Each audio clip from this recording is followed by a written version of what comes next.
Compliments of the new season 2023. Greetings, everyone.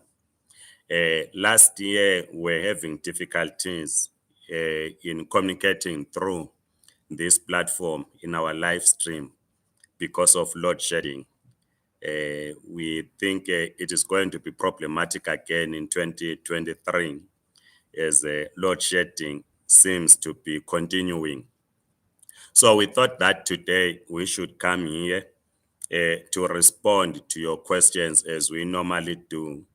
In this video or in this discussion, we want to focus on the Zimbabwe exemption permits. So you might be having questions. Please write them in the comment section so that we assist each other where possible. A number of you are asking us about the ANC policy conference on what it resolved in respect to Zimbabwe exemption permits. So we will answer that question, but please write your questions here so that we are able to assist where possible.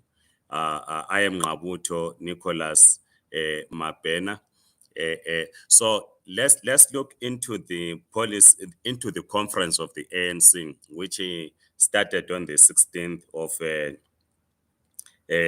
December, adjourned on the 20th, and then to be completed in January on the 5th and 6th of January 2023.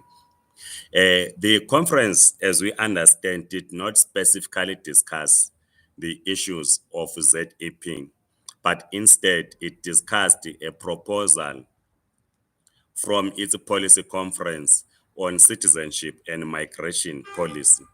We have discussed the citizenship and migration policy, and we think most of you are now familiar with the document, but we'll continue to discuss it in bits and pieces so that all of us will understand. So there was no specific discussion, as we understand, on the Zimbabwe exemption permits. The focus was on the migration and the citizenship issues, meaning that if you are a migrant, whether you are from Zimbabwe or you are from elsewhere, you need to understand the new immigration laws that are coming into effect. We said in the previous video that now that the African National Congress has adopted that as its policy, it now has to go through the parliamentary stages. And we said our view is that it might be fast-tracked because there's an election in this country in 2024. And remember, the issue of migration is becoming topical as the country builds to the 2024 elections. So we think they are going to fast-track that. So what basically it means is that if you're a holder of ZEP or you are not from Zimbabwe, you need to apply to move to another visa. If there's going to be a rethink or not to renew the ZEP, it's going to be a bonus. But from the look of things, it doesn't look in that way. So our encouragement or our advice is that you need to get to apply and move to other visas so that you do not run into problems. My machine here is playing with me. I can't see your messages if you are writing. My machine over the holidays, it collapsed. I took it for repairs. Maybe the technician did not do a good job. But assuming I then don't get to see what you are writing, I will find ways of coming back to respond to the specific questions that you are asking. But the issue is that in terms of the conference of the ANC, there's no hope that there's going to be a renewal of ZEP. It's also strange that some people are asking us, people will be sending us messages, Comrade Mabena, can we now apply? And it's clear that people seem not to understand. Abanye they will be saying, Comrade Mabena, kathi sekuvuliwe sibona abanye be-applya, that is apply. And you ask yourself, how did we get here? Because when the decision was made or announced on the 25th of November 2021 that the ZEP will not be renewed and that people should move to other visas, that was an announcement to say if you qualify to move to another visa, please do apply. Now, the other issue that is in the policy, which is now before government or parliament, since it has been adopted by the ANC, is the whole issue of marriage. Remember that all along you needed just to be married to a South African or to a person that is on permanent residence or another visa, then you can apply as an accompanying spouse or partner. But the new policy proposes that it should be done away with. So it will not be enough for you to be married to a South African to then apply for a spouse visa. So if it comes into law, goes through the parliamentary stages, assuming it is within 6 months, it has been fast-tracked within 6 months. Last time we said normally parliamentary processes, they take about 18 months. But because this is a topical issue and the ANC wants to prepare for elections, it means that you might have this policy in place in the next 6 months. I'm not 100% sure, but I'm just imagining. So it means if once it is in place, you have been in a relationship with a South African, it will be difficult for you to apply for a sponsored visa because they are saying documentation and the marriage should not be linked. So you will still have to apply for a visa where you qualify in terms of your own qualifications. The other issue that is being proposed is that the issues of migration and citizenship are now going to be dealt by a board. So there's a proposal to establish a board. Currently, you write to the minister or to the director general of the Department of Home Affairs. But the new proposal says there's going to be a board, and this board will have various departments, like your Department of Labor, Department of Higher Education, Department of Trade and Industry, Civil Society, and the other stakeholders. So you are likely now to have a board of about maybe 20, 25 people that you will have to decide on your issue. If you are making an application, you are no longer directing direct to as we understand, to the DG or to the minister, particularly on issues of citizenship. So it's going to be a bit difficult. And the last issue, which I think we spoke about also in the last video, is that if you are a refugee in South Africa, what they will do in terms of the proposal is that you will, if, say, the situation in your country has improved, they will ask you to go back. If you can't go back on your own, they are going to assist you to go back. That is repatriation. So it does not necessarily mean that if you are a refugee, then it is permanent. And of course, the last issue which we are checking, and we know that most of you are having difficulties in resolving, and on our end, we have not yet resolved, is the issue of children born in South Africa. For instance, yesterday, one couple went to Randburg Home Affairs. Their child was born in 2006. They were using an Aslam document then in 2006. The child is now above 16. So they went to apply. They are on ZEP. So in 2006 or 2005, when they arrived, they applied for an Aslam document. 4 years later, in 2010, they abandoned the Aslam document, and then applied for the special permits. For the last 12, 13 years, they've been holding this. Now the child is in grade 12. They want an ID for the child to register to write metric. Yesterday, they went to Randburg to apply for citizenship for the child or for the ID, and this was rejected on the basis that the parents are not South African, even the child, though, is born in South Africa. So this is the issue that we are going to be attending to. So we know that most of you who are holders of ZEP, because you did not start to stay in South Africa in 2010. You came to South Africa earlier. Some of you stayed in South Africa undocumented.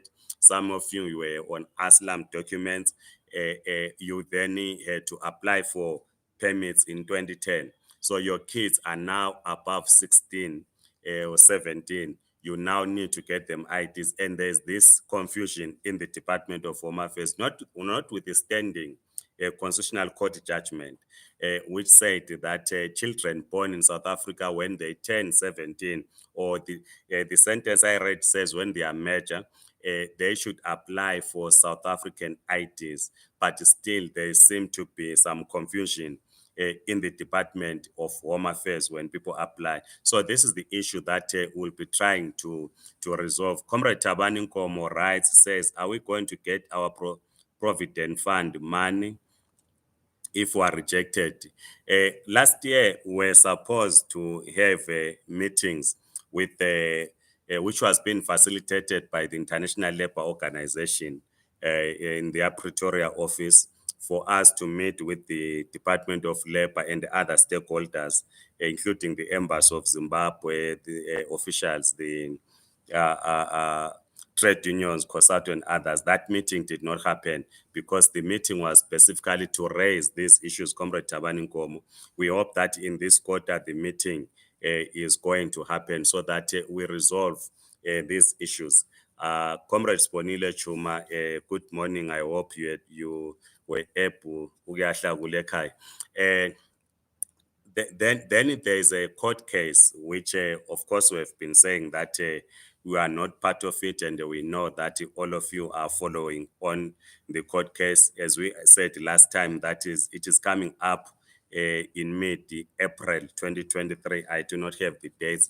Then there is this guy who is circulating videos. Please don't circulate his videos to me. Don't send me his videos and say, Comrade Mapena, is this true?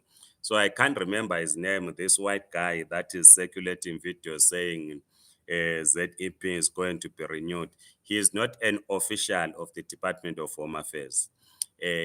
Any communication in terms of the future of ZEP, it has to be communicated by government structures, in this case by the Department of Home Affairs. For instance, myself, I'm saying, because I do not work in the Department of Home Affairs, I'm not an official of Home Affairs, so I can't tell you whether the government is going to change its position or not. So I can't come here on YouTube and announce and say, don't panic, the ZEP is going to be renewed. I can't do that because I know nothing. What we do is to engage government and other stakeholders to say, while we understand your position and the conditions, while you took this decision, but we think you did not look into this side, and they will be trying to persuade them to have a rethink. So it would be uncalled for a person like myself to then come and try to mislead you and say that the ZEP is going to be renewed. You remember some journalist in Harare prior to the announcement was also doing such things, and it angered a lot of people. So don't circulate those videos to me. I know people always in the morning they say, Comrade Mapena, whether it's called Nathan, that guy, I can't remember his name. They say, comrades, they will say, Mapena, is this true? We've always said that if you want to verify any information, you should visit the website of the Department of Home Affairs. They write their statements, you will get correct information. And again, for those that are still struggling to apply, if you qualify, the requirements are clearly stated out in the website of the VFS. So you cannot send me a message to say, Comrade Mapena, how do I apply? Send me the link. You are educated enough to simple Googling the website of Home Affairs, the website of VFS. The requirements are clearly stated. If you qualify, you apply. If you don't qualify, it is unfortunate that you do not qualify. And at this stage, there's nothing much that you can do other than to try and to persuade the authorities to have a rethink on this. Let me then conclude on this. Let's congratulate the matriculants, the class of 2022. We saw in yesterday, I was reading the Star newspaper, those that are in independent schools who scored pass rate 98.4%. Congratulations to all of you. We are waiting for the government, the minister tonight, we are told is going to announce for public schools. Congratulations in advance to those that are going to pass, and those that will not make it. It is not the end of the world.